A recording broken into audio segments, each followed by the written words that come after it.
Hi everyone, I am Stephanie Schmidt and I am excited to bring to you our week 2 of your metabolism, talking about Wellness Wednesdays and your metabolism. Woohoo! If you guys did not catch last week's video, we talked about what your metabolism is. We defined that and broke that down. This week we're talking about what it does. Okay, so recap a little bit from last week. If you remember, metabolism is converting food or fuel for your body to energy, okay? So fuel to energy. And we're gonna talk about where that energy is going, because that is what your metabolism is doing. It's burning that energy and it's putting it where it needs to go. So there are 3 main ways that I find are best to kind of describe where that energy is going. The first way is actually where the most energy is being burned, 60 to 80%.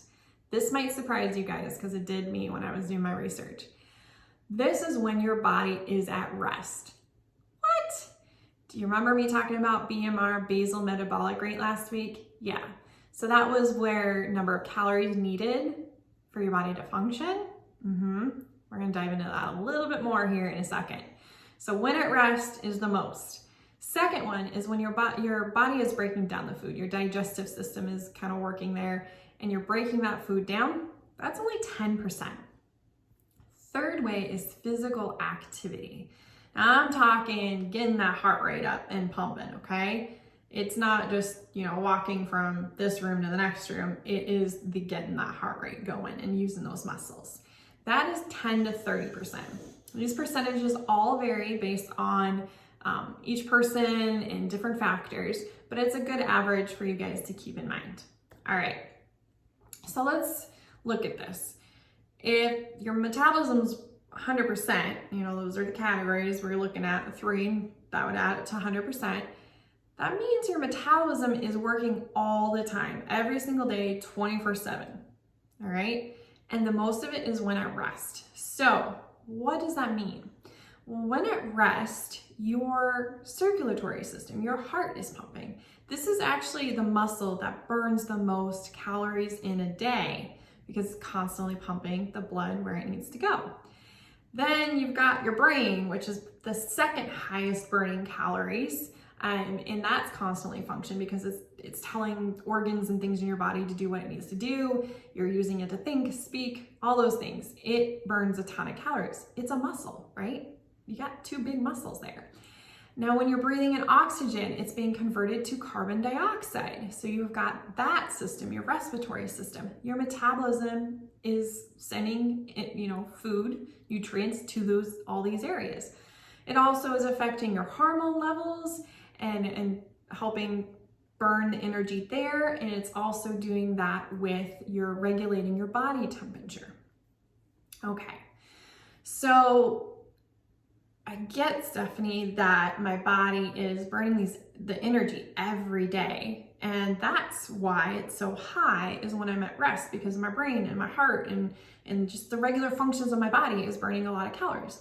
Exactly, yes. So all those things are going on all the time, right? Now you might be going, okay, you have a good example? Like I'm trying to understand this and wrap my head around it. So for example, we have a car. You have a car, I have a car, or you've been in a car, some sort of motor vehicle. That car needs some sort of fuel, maybe diesel, gas, maybe it's battery powered. You need some sort of fuel. So if your battery is low and you're not recharging it, is the car gonna run? No. If you don't put gas in it, is it gonna run? It might run on fumes for a little while, but it'll eventually stop, right? Same with diesel. Now, if you also aren't giving it the nutrients it needs, like having oil changes, you're not taking it in on a regular basis for maintenance and things, is it gonna break down? Yeah, and wear and tear, it's gonna break down. But the biggest thing is the fuel that it needs. If you're not taking care of it and giving it the fuel it needs, it's not gonna work. Same with your bodies. If you're not giving your body the fuel that it needs, the proper calories that it needs, it can't convert the energy in the proper ways because it needs that energy to go where it needs to go so you can function and live. So that's basically what your metabolism does. 3 different ways that it burns the energy in these different areas, and it's always working. So that's why it's really important to understand what your metabolism is doing, because in the weeks to come, we're going to break down even more. So we're going to talk about what factors may affect those percentages we talked about, and help you guys understand a little bit more of why everyone's metabolism is a little bit different. All right. I hope you guys enjoyed today's video, and this was a good bite-sized bit for you. And I look forward to seeing you guys next week. Stay happy, healthy, and well. Bye, everyone.